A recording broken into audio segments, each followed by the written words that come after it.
Good morning everyone. आज मैं आप लोग को works of calculation and science में जो इम्पोर्टेंट क्वेश्चन है उसको हम सॉल्यूशन कर रहे हैं।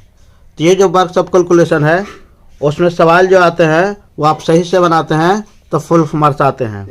तो इसलिए देखिए ये सवाल जो है ये इलेक्ट्रॉनिक्स में पूछे जा चुके हैं और ये बहुत ही महत्वपूर्ण है। तो सवाल पर हम पहले एक बार जो है ये नज़र डालते हैं। सवाल कह रहा है 50 मीटर लंबे तथा 0.5 mm व्यास वाले कंडक्टर में 5 ओम का प्रतिरोध है। कंडक्टर के विशिष्ट प्रतिरोध की गणना कीजिए तथा इसकी यूनिट लिखिए। ये सवाल देख लिए। ये सवाल जब पढ़ रहे हैं तो हमको ये दिमाग में आ रहा है कि ये जो सवाल है वो स्पेसिफिक रेजिस्टेंस से रिलेटेड है। तो स्पेसिफिक रेजिस्टेंस के बारे में हम तो जानकारी रखेंगे तभी ये हमारा सवाल पूरा कंप्लीट बन सकता है। तो और उससे भी हमारा ऑब्जेक्टिव क्वेश्चन बनता है। बहुत सारे सवाल जो है परीक्षा में आते रहते हैं तो उस तरह से हम कुछ उसके बारे में हम जान लेते हैं। तो ये देखिए, तो इस तरह से ये देखिए, तो स्पेसिफिक रेजिस्टेंस पहले हम इसकी परिभाषा देख रहे हैं। बोल रहा है किसी भी पदार्थ का प्रतिरोध शून्य नहीं होता है, यानी कोई भी पदार्थ है उसका प्रतिरोध कुछ न कुछ कम या बेसी रहेगा। प्रत्येक चालक अपने संरचना के अनुसार अपने में से प्रवाहित होने वाले विद्युत धारा का विरोध करता है जो उसको प्रतिरोधकता कहलाती है। इसका मतलब है कि अब अगर हम कोई भी विद्युत धारा वाला लेते हैं कोई भी पदार्थ तो उससे जब विद्युत को हम प्रवाह करेंगे तो विद्युत को प्रवाह करने में कोई ऐसा तत्व है, एलिमेंट है जो उसको विरोध करेगा, रोकेगा। तो जो विरोध या रोकेगा वही हमारा प्रतिरोधकता या रेजिस्टेंस कहलाएगा। इस तरह से इसका एक जो है क्लियर डिफिनेशन इस तरह से हम देख रहे हैं। किसी पदार्थ के 1 सेंटीमीटर लंबे और 1 वर्ग सेंटीमीटर का टाच क्रॉस सेक्शनल क्षेत्रफल वाले टुकड़े का प्रतिरोध उसका विशेष प्रतिरोध कहलाएगा। तो विशेष प्रतिरोध का मतलब आप लोग समझ गए कि अगर 1 मीटर लंबा है और 1 सेंटीमीटर का टाच क्रॉस सेक्शनल है तो वो टुकड़ा में प्रतिरोध जब करेंगे तो उस प्रतिरोध में जितना भी उसका विरोध करेगा वो हमारा विशिष्ट प्रतिरोध कहलाएगा। तो विशिष्ट प्रतिरोध आर से रेजिस्टेंस हो गया, ये रो लिखा हुआ है तो R equal rho into L बटा ए। तो हम इसको रो का हम पहले कर देंगे यानी विशेष प्रतिरोध। तो विशिष्ट प्रतिरोध बराबर जो हमारा है वो फॉर्मूला जो है ये हमारा बनेगा। तो विशिष्ट प्रतिरोध बराबर क्या बनेगा, रो बराबर आर इंटू ए बटा एल। अब यहाँ आर जो हो गया प्रतिरोध का सिंबल है, एल जो हो गया तार की लंबाई। एल जो हमारा हो गया ये तार की लंबाई सेंटीमीटर होना चाहिए, यूनिट आपको ध्यान में रखना है। ये प्रतिरोध का कटा क्षेत्रफल है तो ये ए बराबर जो हो गया हमारा, तो ये ए बराबर पाई आर स्क्वायर होगा, यानी ये कितना है। अब ये रो हो गया, इसका मतलब विशिष्ट प्रतिरोध है। अब इतना चीज जान गए कि रेजिस्टेंस हो गया, तार की लंबाई सेंटीमीटर में होना चाहिए और हमारा प्रतिरोध का कटा क्षेत्रफल पाई आर स्क्वायर से निकालना है और रो बराबर विशिष्ट प्रतिरोध है। अब हम ये देखते हैं कि सवाल का हम सॉल्यूशन करते हैं ये किस तरह से होगा। इसमें 50 मीटर लंबा है तो लंबा बताए थे, तो यहाँ जो है इसका मतलब है कि सॉल्यूशन कर रहे हैं तो 50 मीटर लंबा है यानी एल का मान 50 मीटर हो गया। अब 50 मीटर है तो उसको हम क्या करना है, ये सवाल कह रहा था कि आपको सेंटीमीटर में यूनिट चेंज करना है। तो 50 मीटर को सेंटीमीटर में यूनिट चेंज करेंगे तो 5 हो गया और इसमें 000 हो जाएगा यानी इतना mm हो गया, यानी से ये जो है ये मिलीमीटर में आ गया। तो इस तरह से जो है वो हमको देखना है। तो ये जो हमारा है ये मीटर से सेंटीमीटर में आया, ये सेंटीमीटर कर दिए। अब इसके बाद देखिए कि जब सेंटीमीटर हो गया तो ये हमारा कंप्लीट हो गया।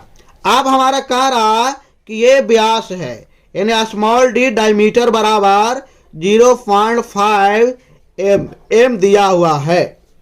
तो 0.5 mm दिया हुआ है तो इसको हम सेंटीमीटर में लाएंगे, ये सेंटीमीटर है, इसको भी सेंटीमीटर। तो सेंटीमीटर में लाएंगे 0.5 बटा 10 करेंगे तब ये हमारा सेंटीमीटर आएगा, यानी इसको हम इस तरह से लिखेंगे। अब ये भी सेंटीमीटर आ गया तो दोनों एक यूनिट में बन गया।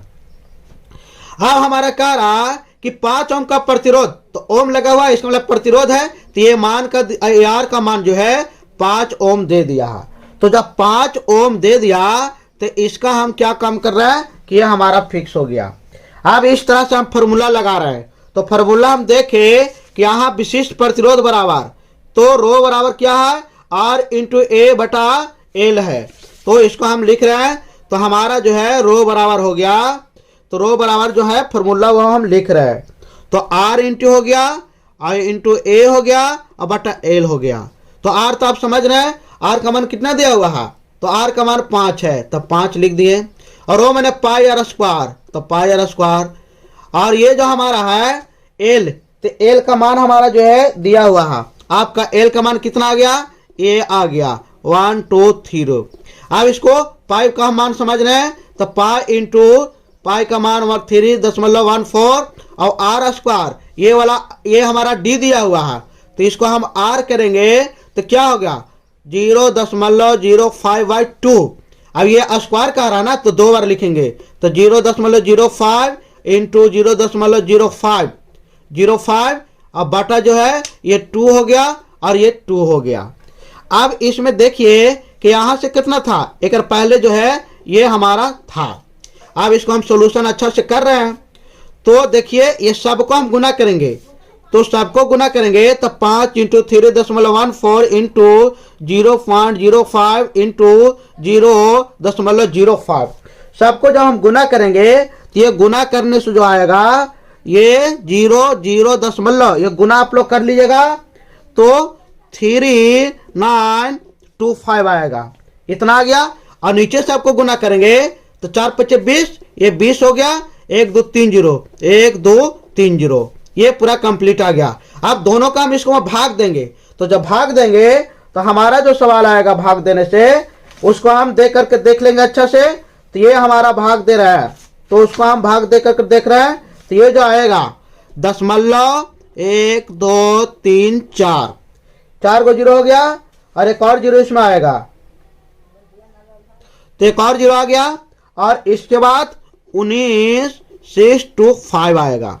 अब इतना आ गया, तो इतना को हम स्टैंडर्ड फॉर्म में लिखेंगे, तो देखिए तो इतना को क्या है, तो इतना को हम लिखेंगे, तो ये वाला दशमलव को हम यहाँ ले जा रहा है, तो ये देखिए तो यहाँ दशमलव ले जाएंगे तो 1 2 3 4 5 6, यानी 10⁻⁻⁻6 ये हो गया। और इसके बाद ये दशमलव कहाँ हो जाएगा 1.9625, तो इतना हो गया। तो इसको हम क्या लिख सकते हैं, अच्छा से इसको हम सजा देते हैं, तो 1.962 लिख देते हैं, और ये हमारा जो है 10⁻⁻6। अब इसका जो है कह रहा था कि यूनिट लिखिए, तो इसका जो यूनिट हो गया ओम, ओम हो गया, और इसके साथ यूनिट जो ओम हो गया, तो इसके बाद सेंटीमीटर में सारा डायमेंशन था, तो ये सेंटीमीटर लिख देते हैं। तो इस तरह से जो है ये हमारा पूरा क्लियर आंसर हो गया। तो इस तरह से सॉल्यूशन करना है, इसमें आप देखें कि सारा डायमेंशन सीएम में लाना है, और इसके बाद ओम आर से दिया हुआ रहेगा, रो हमारा है, इसका फॉर्मूला है ए बराबर एरिया बराबर पाई आर स्क्वायर होता है। इस तरह से ये पूरा आपको कॉन्सेप्ट क्लियर हो गया होगा। अब सवाल इस तरह से रहेगा तो आप बना लीजिएगा। अगर आपको समझने में या कोई इस तरह से समस्या या दिक्कत है तो आप हमारे कमेंट बॉक्स में लिखिए। और ये परीक्षा वर्कशॉप कैलकुलेशन का पूरा जो है रेगुलर सीरीज चलेगा। अभी जो है 13 तारीख से एग्जाम है, तो एग्जाम है अभी ड्राइंग का, तो ड्राइंग पर ज़्यादा हम फोकस कर रहे हैं। इसके बाद हमारे चैनल को लाइक सब्सक्राइब शेयर कर लीजिए, और आपको हमेशा थ्योरी का वर्कशॉप कैलकुलेशन का ड्राइंग का तो मिल ही रहा है। इस तरह से सारा हम आपका ITI की तैयारी एग्जाम का अच्छा से प्रिपरेशन करा देंगे। मेरे चैनल को लाइक सब्सक्राइब शेयर करें। मेरे चैनल देखने के लिए धन्यवाद। Thank you.